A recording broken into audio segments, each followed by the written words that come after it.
তো গাইজ আজকে আমরা নিয়ে চলে এসেছি একটা নতুন ব্লগ। তো আজকে আমরা চলে আসি বাগডোগরা জঙ্গলি বাবাতে। তো এখান থেকে সকাল সকাল আমরা বেরিয়ে পড়লাম। তো আমরা আজকে আসছি দুজনে। তো এই পৌঁছে গেছি আমরা বাগডোগরা সেই জঙ্গলি বাবার মন্দিরে, দেখতেই পাচ্ছ তোমরা। তো আমরা প্রথমে মন্দিরে চলে আসলাম।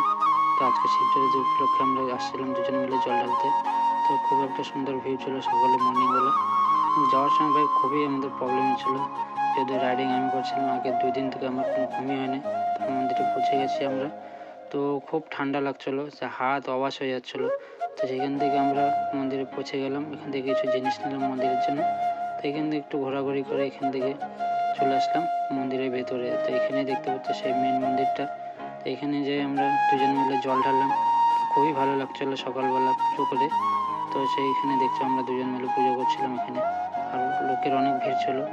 তো এখানে চলে আসলাম পুজো দিতে। এখানে একটা বট গাছ আছে, আর সকালবেলা